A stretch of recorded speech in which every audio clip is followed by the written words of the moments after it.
नमस्कार। अनादि टीवी के खास कार्यक्रम शख्सियत में आपका स्वागत है और मैं हूं मनोज वर्मा। आज बात करेंगे मंदसौर से दूसरी बार के सांसद सुधीर गुप्ता जी से। बीजेपी के राष्ट्रीय सह कोषाध्यक्ष भी हैं और तमाम सारे राज्यों में पार्टी ने उनको महत्वपूर्ण जिम्मेदारियां सौंप रखी है। बहुत स्वागत है आपका गुप्ता जी अनादि टीवी पर। और सबसे पहले चूँकि मोदी सरकार के 8 साल पूरे हुए हैं, इन 8 सालों को आप कैसे देखते हैं? क्योंकि 8 साल से आप भी उस सदन का हिस्सा है जिसमें प्रधानमंत्री नरेंद्र मोदी बैठते हैं और पूरी सरकार के कामकाज को आप बेहतर तरीके से देखते हैं। तो क्या देखते हैं कि कैसे गरीबों के जीवन में हमने देखा परिवर्तन आप नज़र आ रहा है आपको? क्योंकि सरकार तो बहुत सारे दावे करती है।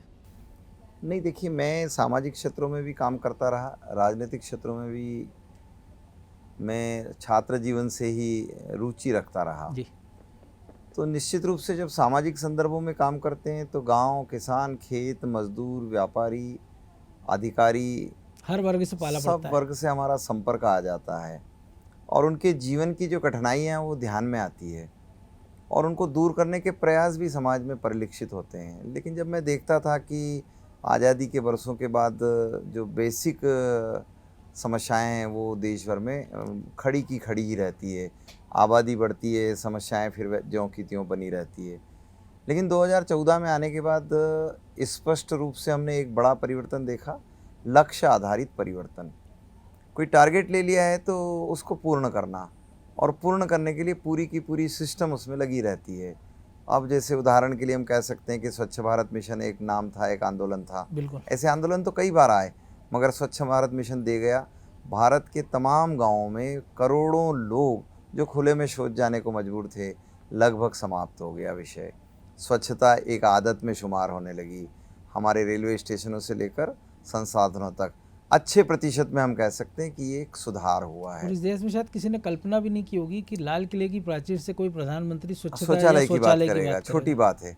अब दिखने को छोटी बात दिखती है, लेकिन हम अगर चेंजिंग देखते हैं तो कोविड काल में हमने देखा कि किस तरीके से लोग परेशान रहे, मगर परेशानी का सबब और उसका निदान तो 80 करोड़ लोगों को फ्री राशन से जोड़ दिया गया और वो 100% मिल गया। लोगों में विश्वास जागृत हो गया कि कैसे हम कामों को कर सकते हैं, कैसे परिणामों तक पहुंच सकते हैं।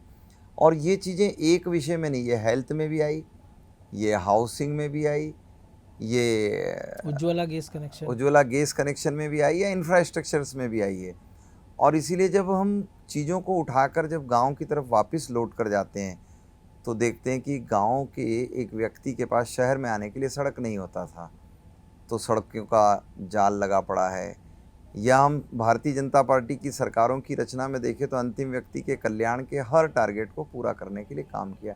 इसलिए मैं प्रसन्न हूँ उस बात से, क्योंकि समाज प्रसन्न है और शिक्षा, स्वास्थ्य, गरीबी, कुपोषण, लगभग हर बिंदु पर सरकारें रिजल्ट देने की स्थिति में काम कर रही है। दो चीज़ों की बड़ी चर्चा हो रही है, एक तो बेरोजगारी की, दूसरी महंगाई की। तो आपको किसको किस पैमाने पर आते हैं? क्योंकि बहुत सारी चीज़ें होती है कि तमाम सारी जो कठिनाइयाँ हैं सरकार के सामने आर्थिक स्थिति को लेके, आपने जैसे कहा 80 करोड़ लोगों को राशन भी देना है, सड़कों का जाल भी बिछाना है। नहीं, सबसे पहली चीज़ तो ये कि कई बार ये रहता है कि बिंदु जब खड़े रहते हैं तो उसके पीछे कोई कॉज रहता है। अब महंगाई एक विषय है, लेकिन सरकारों को दृष्टिगत रखते हुए देखते हैं तो मैं दावे से कह सकता हूं कि 2014 के बाद सरकार ने कोई कर लगाया ही नहीं है। जब नया करारोपण हुआ ही नहीं है तब वैश्विक परिस्थितियां सामने खड़ी रहती है, लेकिन उससे जूझने के लिए सरकारें क्या कर रही है? तो जब हम अपनी सरकारों को देखते हैं तो बढ़ते डीजल पेट्रोल के दामों से लेकर चीज़ों को नियंत्रित करने की कोशिश करती है। खेती किसानी में आमदनी बढ़ाना दूसरा तरीका होता है। और जब आमदनी के लिए बातें होती है कि भाई आमदनी कैसे बढ़ाई जाएगी, तब हम नैनो यूरिया से लेकर और यूरिया के डेवलपमेंट पर अगर हम नज़र डालते हैं तो देखते हैं कि खेती की लागतों को कम करने के लिए सरकार ने बीजों से लेकर खादों तक नियंत्रित करने का काम किया है। आज वैश्विक बाज़ारों में जो खाद के मूल्य हैं और जो किसान को दिया जाता है, लगभग उसमें 8 गुना अंतर है, लेकिन सरकारें उसको वहन कर रही है। तो महंगाई को नीचे न जाने देने का प्रयास करती है और फिर उनको मूल्य कैसे मिल जाए।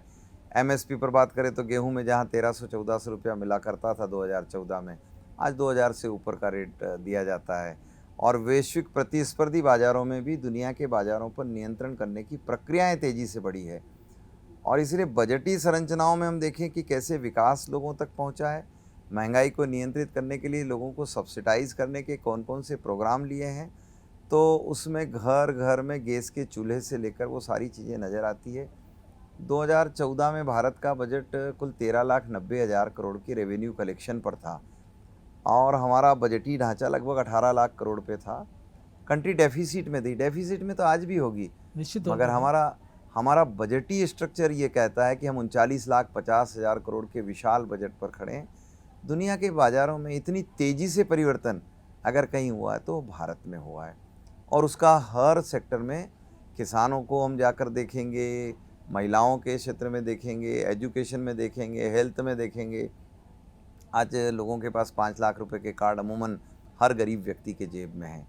पक्का मकान वो देख ही पा रहा है, तो घर घर नल कनेक्शन का स्वप्न उसका लगभग पूरा होने के लिए प्रक्रियाबद्ध होकर आगे बढ़ रहा है। भारतीय सेनाएं दुनिया के सबसे बड़े रिफॉर्म पर खड़ी है। ये दुनिया का सबसे बड़ा रिफॉर्म है जो भारत की सेना है, उसका एकीकरण हुआ VDS रावत सर के नेतृत्व में, और उसके बाद भारत की सेनाएं लगभग 3 मोर्चों पर पृथक पृथक लड़ ले, ऐसी तैयारी में भारत की सेनाएं हैं। वो हर मोर्चे पर लड़ने के लिए नए तरीके से अपने आप को विकसित करके खड़ी हो रही है। तो ये परिवर्तन है, ये सुखद संदेश है। ये लोगों को महंगाई, ये जो एक कई बार नारा हो जाता है, लेकिन कंपेयर करने के लिए अवसर प्रदान करती है। लोगों को उन सब के बीच रहने के लिए अपनी आमदनी बनाने के जरिए पैदा करती है। आपने दूसरा प्रश्न किया था रोजगार को लेकर। तो देखिए, आज़ादी के बाद 92% फार्मर कंट्री में थे, आज 62% है। और जब सेक्टर चेंज करने की बात होती है कि फार्मर एग्रीकल्चर सेक्टर से बच्चा कहाँ जाएगा पढ़ने के बाद, तो एक प्रश्न खड़ा कर दिया जाता है कि उसको सर्विस सेक्टर में जाना है। लेकिन हम जब दुनिया का अध्ययन करते हैं तो एग्रीकल्चर सेक्टर से सर्विस सेक्टर थर्ड स्टेप पर आता है, इंडस्ट्री सेक्टर बीच में चला आता है। और जब हम चाइनीज़ इकोनॉमी की बात करते हैं तो खेती किसानी से निकलने के बाद बच्चा छोटे उद्योगों में अपने आप को सिद्धहस्त कर लेता है। आज भारत उसी लाइन पर आगे बढ़ रहा है। MSME सेक्टर में जो बच्चे काम कर रहे हैं या IITian हो गए, पढ़ लिख कर आगे चले गए, लेकिन उन्होंने नौकरी के बजाय स्वतंत्र अपने व्यवसाय स्टेबल किए हैं, और उसके कारण भारत के अंदर ये बहुत तेज़ी से विकसित हो पाया काम। और अगर हम अभी वैश्विक परिदृश्य पर मापन करें तो लगभग 100 यूनिकॉर्न ऐसे बच्चे जो लगभग 7,500 करोड़ के अपने इंडस्ट्री जो केप बना लेते हैं, और ऐसे बच्चे 100 यानी दुनिया में तीसरे नंबर पर है। और वैश्विक परिस्थितियों में हम दुनिया के बाज़ारों पर अपना नियंत्रण करने के लिए भारतीयों के माध्यम से काम कर रहे हैं। मोबाइल सेक्टर में हम वर्ल्ड लीडर हो रहे हैं, ऑटोमोबाइल सेक्टर में हम आगे बढ़ रहे हैं, इलेक्ट्रॉनिक सेक्टर में हम मुकाबले पर हैं, टेक्सटाइल सेक्टर में हमने परिवर्तन कर डाला है। ये मैप पर है और ये वर्ल्ड के मैप पर है। ये इंडिया के हर एक बच्चे को ध्यान में भी आ रहा है कि भारत अपने रोजगारों के लिए खुद प्रबंधन कर रहा है। ये तो बात हुई देश दुनिया की। अब बात मंदसौर की। मंदसौर इसलिए महत्वपूर्ण क्योंकि 2018 में जब सरकार गई तो एक बड़ा कारण ये कहा गया था कि मंदसौर गोलीकांड, किसानों की आपने बात की है, हालांकि उसी समय जो नतीजे आए थे उसने बता दिया था कि उस इलाके में उस आंदोलन का कोई इफेक्ट दिखा नहीं। 23 को किस नज़रिए से देखते हैं, और इस नज़रिए से भी कि उत्तर प्रदेश में आप प्रभारी रहे और वहाँ की जीत में कहा गया कि राशन और भाषण का बहुत बड़ा योगदान था। तो मध्य प्रदेश के संदर्भ में कैसे देखा जाए, और 2023 के लिए फिर सरकार को मध्य प्रदेश में संगठन और सरकार को क्या तैयारी करना चाहिए? अगर मेरे संसदीय क्षेत्र को रेखांकित करके बात करें तो वो कृषि प्रधान है। बिल्कुल। और इसीलिए भारतीय परिप्रेक्ष्य में अगर देश में किसी संसदीय क्षेत्रों को समझना हो तो मेरा संसदीय क्षेत्र मॉडल के रूप में हो सकता है। और शायद इसीलिए किसान आंदोलन के मूवमेंट करने वाले लोगों ने इसे मॉडल के रूप में आगे बढ़ाने की कोशिश की थी, प्रयोगशाला बनाने की कोशिश की थी। और जितने किसान मूवमेंट वाली यूनिटें, राहुल गांधी स्वयं इस मूवमेंटों में आगे आए थे। जब इन्होंने कर तो लिया, परिणति और परिणाम भी इन्होंने दे दिया, हिंसक तरीके से इन्होंने उसको करने का प्रयास भी किया, लेकिन हम जब डोर टू डोर गए, मैं लगभग 80 से अधिक किसान गोष्ठियों के माध्यम से किसान भाइयों के बीच उसके बाद बैठा हूँ। छोटी गोष्ठियाँ और गिने तो लगभग 126 गोष्ठियाँ हमने उस क्षेत्र में लगातार आयोजित की थी, और 6 घंटे 2 घंटे से लेकर 6 घंटे तक हम किसान भाइयों के बीच बैठे थे। उनके प्रश्नों का हम समाधान करने के लिए आगे बढ़े थे। तो जो बेसिक आवश्यकताएं थी उसको पूर्ति करने की ज़रूरत थी, उनके मालों को बाज़ार उपलब्ध होने से लेकर मूल्यों का सही समय पर उनको मिल जाए, ऐसे उनके प्रश्न थे। विकास की गति वहाँ तक पहुँचना नहीं पहुँचना और उन्हें उस चीज़ को प्रचारित करना, हमने ये दोनों काम किए सतत। 2014 के बाद मेरा संसदीय क्षेत्र जो कृषि प्रधान है, जी। आज भारत की सबसे बड़ी सड़क नेटवर्क से जुड़ा है। दिल्ली मुंबई एक्सप्रेसवे का बड़ा हिस्सा मेरे क्षेत्र से जाता है। मेरे संसदीय क्षेत्र में एक मेडिकल कॉलेज रतलाम में प्रारंभ हो गया तो 2 मेडिकल कॉलेज, एक का भूमि पूजन हो गया और दोनों के काम लगभग प्रक्रियाबद्ध होकर आगे बढ़ रहे हैं। मैं अगर अपने संसदीय क्षेत्र के नेटवर्कों की बात करूं तो सड़कों के जाल के साथ साथ वहां के विकास में हर दृष्टि से इतना बड़ा परिवर्तन आया है जो वहां के हर व्यक्ति के ध्यान में है। सेंट्रल स्कूलों से ले लें, हम ग्रामीण क्षेत्रों में इंफ्रास्ट्रक्चर्स को देख लें, क्योंकि जो बेसिक नीड है उसको पूरी करना। ओपियम बेल्ट है मेरा, ओपियम की फसल वैश्विक परिस्थितियों में कैसे निर्धारण होती है, तो मैं आज गर्व से कह सकता हूं कि जब मैं सांसद बनकर आया था तो लगभग 13-14 हज़ार किसान बच पा रहे थे ओपियम के लाइसेंसी। आज पूरे सिस्टम के अंदर लगभग 75,000 से अधिक किसान ओपियम फार्मिंग करते हैं और एक किसान के साथ लगभग 5 से 7 लोग जुड़ जाते हैं। एक बड़े नेटवर्क पर हम लोगों की आमदनी बढ़ाने के जरिए को बढ़ा पाने में सफल हुए हैं। फसलों का जहाँ तक, बीमों का, मुआवजों का, शिवराज जी की सरकार ने, विधायकों ने बड़ा परिश्रम किया। परिणाम, संसदीय क्षेत्र की 8 की 8 सीटें आज भारतीय जनता पार्टी के पास है। और साहब, हम इतना परिश्रम करते हैं और जनता के बीच इतना लाड़ दुलार प्यार हम आपस में ही दोहराते हैं और हर जन समस्या पर विधायक, सांसद से लेकर छोटे से छोटे जनप्रतिनिधि तक सक्रिय होकर निदान की तरफ ले जाने की कोशिश करते हैं। और इसीलिए हम मन के अंदर संजोए रखते हैं, जो ले लिया भाजपा ने प्यार से, वो अब भाजपा ही उस सेवा के क्षेत्र को आगे बढ़ाएगी। हमारे उधर कोई गुंजाइश नहीं बची साहब कि हम कांग्रेस को उत्तर कुछ प्रदेश का करने जो दें। अनुभव है आपका, मध्य प्रदेश के संदर्भ में कैसे उसको देखा जाए? क्या यहाँ पे परिवर्तन होना चाहिए 2023 की देखिए, 2 रणनीति में? चीज़ें हैं। उत्तर प्रदेश गंगा का मैदान है और राजनीति की बहुत सारी करवटें उन्होंने ली है और मैं यूपी में बहुत पहले से जाता रहा हूँ। मैं माननीय मोदी जी जब 2014 में उत्तर प्रदेश से चुनाव लड़े थे, मैं अपना चुनाव निपटा कर भी वहाँ प्रभारी होकर गया था। मैं 6 विधानसभाओं का उस समय प्रभारी था। लंबे समय से मुझे उत्तर प्रदेश में, हरियाणा में, दिल्ली में, और अब कर्नाटक गुजरात में भी आपको गुजरात में मुझे काम करने का, पश्चिम बंगाल में मुझे काम करने का मौका मिला है। मैं एक बात जानता हूँ कि देखिए, जो काम हम कर रहे हैं वो हमारी बताने की क्षमता होनी चाहिए और जो कार्य बकाया है उसके प्रति जनता के मन में विश्वास होना चाहिए कि यही लोग करेंगे। मैं इस बात से बहुत प्रसन्न हूँ कि यूपी के कार्यकर्ता ने मध्य प्रदेश और गुजरात जैसा कार्यकर्ता बनकर अपने किए काम को जनता के बीच रख दिया और जो बकाया काम है उसके प्रति एक विश्वास मन के अंदर कि हाँ, हम ही इसको करेंगे, ये विश्वास पैदा कर लिया। मेरा मध्य प्रदेश का कार्यकर्ता अभी प्रदेश में संगठनात्मक नेटवर्क को एकदम ग्रास रूट पर ले गया है। उसने अपने आप को चाक चौबंद किया है।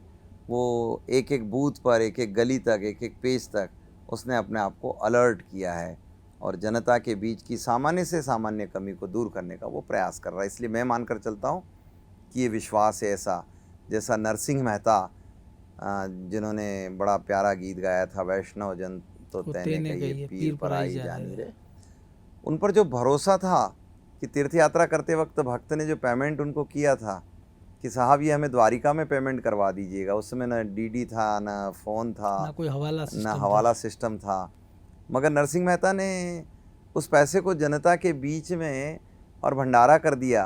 अंतिम व्यक्ति तक जब भोजन पहुंचा तो पता नहीं कैसे द्वारिका में पेमेंट हो गया। ये विश्वास था नरसिंह मेहता पर, यही विश्वास आज भाजपा पर है।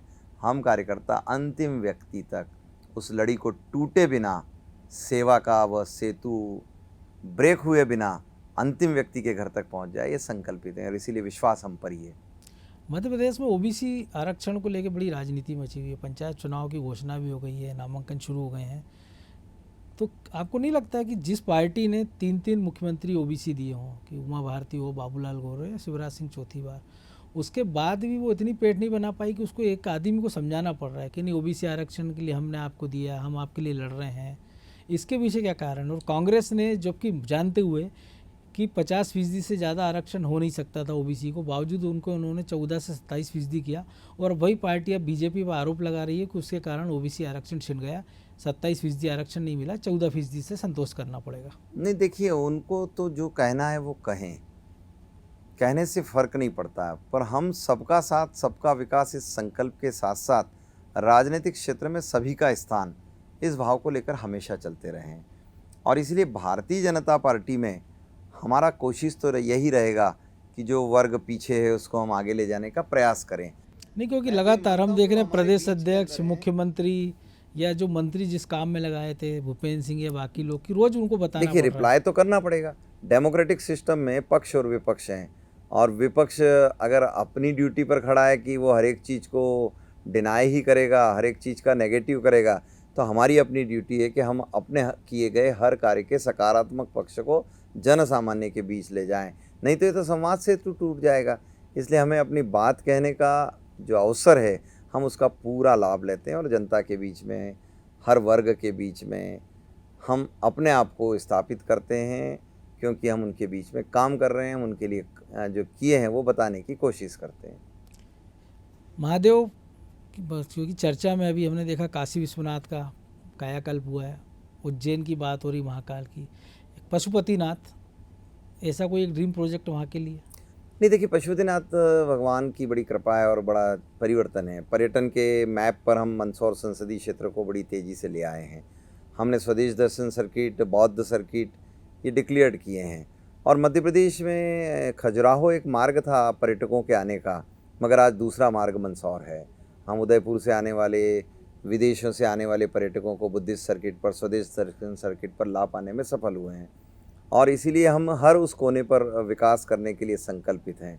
जहाँ तक भगवान पशुपतिनाथ का मंदिर विकास का प्रश्न है, वहाँ सहस्त्रलिंग का एक बड़ा प्राचीन प्रतिमा शिव की रही है, उसको स्थापित किया है, उसका मंदिर नया विकसित हुआ है और माननीय शिवराज जी ने उसको अभी पिछले दिनों लोकार्पित किया है। इसलिए हम मानकर चलते हैं कि मंदिरों के स्थान जहाँ शांति के लिए लोग आते हैं, जहाँ पर्यटन की दृष्टि से भी लोग आते हैं, उन्हें सुख सुविधाएं मिले, उन्हें अच्छे स्थल मिले, स्वच्छ व्यवस्थाएं हों, वो सारे प्रबंधन हम अपने संसदीय क्षेत्र में लगातार कर रहे हैं।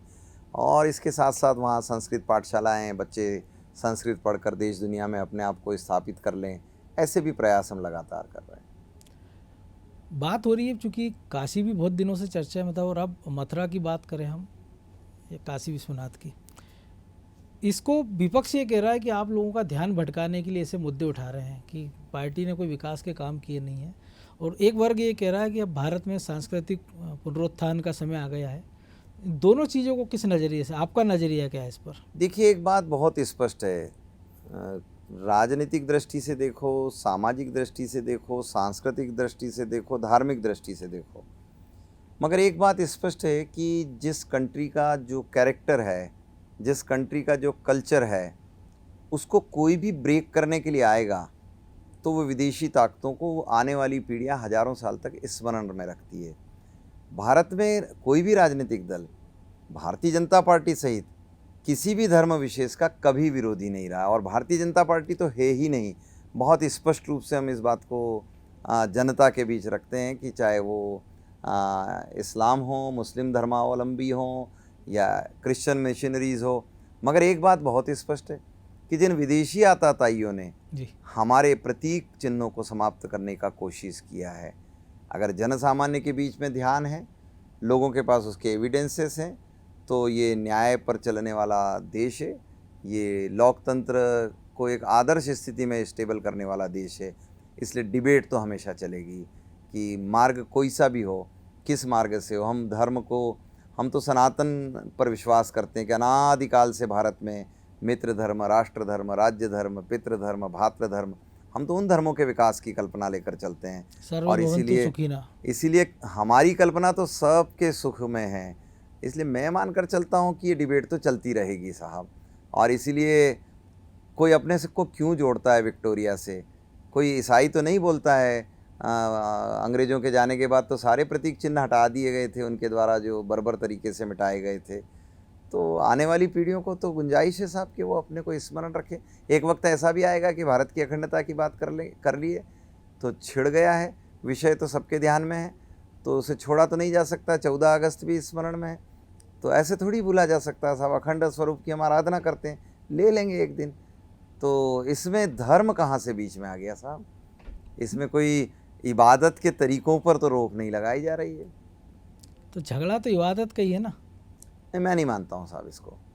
मैं मानता हूँ तथ्यों और तर्कों के आधार पर देश चलता है, और वो सब भी स्वीकार करते हैं साहब। कोई ठीक है, समझ में कोई अंतर आ जाता होगा तो कोर्ट समझाती है, और इसीलिए मैं नहीं मानता हूँ कि किसी वर्ग में कोई मन के अंदर क्लेश है। वो सच्चाई पर जा रहा है देश, वो जाएगा। प्रधानमंत्री एक चीज़ आजकल बार बार पहले भी कहते रहते थे कि परिवारवाद वंशवाद की बात करते थे। आप किस नज़रिए से देखते हैं? क्योंकि कई सारे नेता पुत्र इस मध्य प्रदेश में कई ऐसे नेता हैं जो अपने परिवारों को लेकर चिंतित हैं। देखिए साहब, एक बात बहुत स्पष्ट है कि शॉप नहीं है ये राजनीति में, और पीढ़ी दर पीढ़ी राज तिलक भी नहीं है। कई नेताओं के बच्चे अच्छे से काम कर रहे हैं तो समाज जीवन में अपने आप को आकर स्टेबल करते हैं, लेकिन वो आते हैं मैदानों से। पिता की छुट्टी के बाद मैं ही बैठ जाऊंगा, ऐसे नहीं। और इसीलिए जो माननीय प्रधानमंत्री जी का कहना है कि वंश परंपरा में आपने जो पद्धति का विकास कर दिया कि ये दल मेरा ही है, ये मेरा ही रहेगा, ये अब मेरे बेटे का रहेगा, ये मेरे पोते का रहेगा, ये मेरे पड़पोते का रहेगा, या नाम को हमने ले लिया कि ये कहीं से नाम उठा लिया तो भले ही विवाह के बाद नाम और गोत्र बदल गया, मगर हमने उसी नाम को पकड़े रखना है क्योंकि वो मेरी परंपरा में है। तो मैं किसी व्यक्ति का नाम नहीं ले रहा हूँ। गांधी को ले लो, मुलायम को ले लो, लालू जी को ले लो, ऐसे बहुत सारे नाम हैं देश में।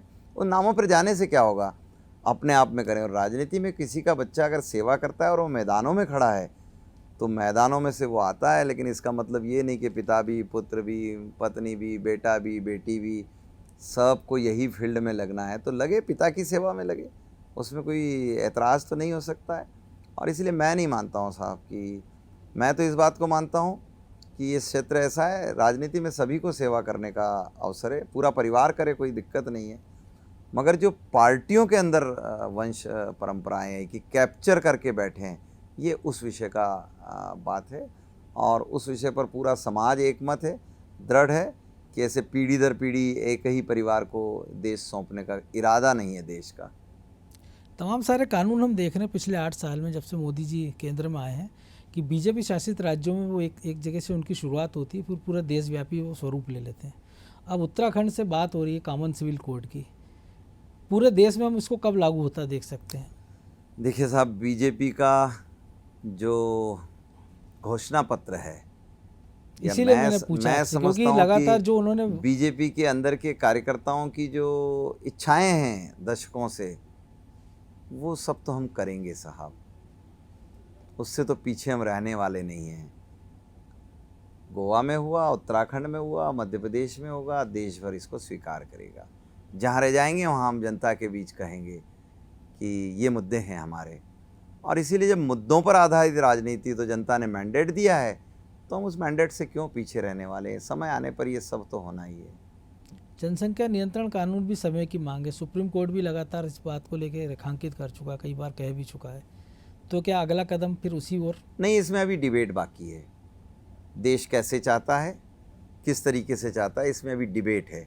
देश में अभी उस लेवल पर डिबेट नहीं आया है। इसमें जनता के बीच में, या डेमोग्राफिक चेंज के विषय में, या बढ़ती जनसंख्या के कारण हमारे भौतिक संसाधनों के उपयोग में कमी के विषय में, ऐसी बहुत सारी डिबेट अभी इसके अंदर देश में बाकी है। इसको लागू करने की प्रक्रिया पर, क्योंकि ये चाइना नहीं है साहब, और इसीलिए ये प्रक्रिया है, इस प्रक्रिया की लड़ाई है अभी। ये लेकिन चाइना ना बने इसके लिए भी जरूरी है, ये डिबेट, जैसी आबादी बढ़ रही है, ये अच्छा विषय है और देश इस पर लगातार मंथन कर रहा है। लोग, मैं देखता हूँ, बार बार इस विषय को लेकर आते हैं, और इसमें अभी डिबेट की और गुंजाइश है। और जब डिबेट के आधार पर देश एकमत होगा, तब राजनीतिक दल कोई भी फैसले लेने के लिए अपने आप को सुदृढ़ तरीके से आगे करता है। चलिए, बहुत धन्यवाद सुधीर जी, अनादि टीवी को समय देने के लिए। तो आपने सुना सुधीर गुप्ता जी के सारे तमाम विषयों पर स्पष्ट राय है, उन्होंने कोई चीज़ का घुमा फिरा कर जवाब नहीं दिया। और उम्मीद की जाना चाहिए कि बाकी राजनेता भी इसी प्रकार का आचरण करें। तो शख्सियत में आज इतना ही, अगले सप्ताह फिर मिलेंगे किसी और नई शख्सियत के साथ। तब तक के लिए धन्यवाद।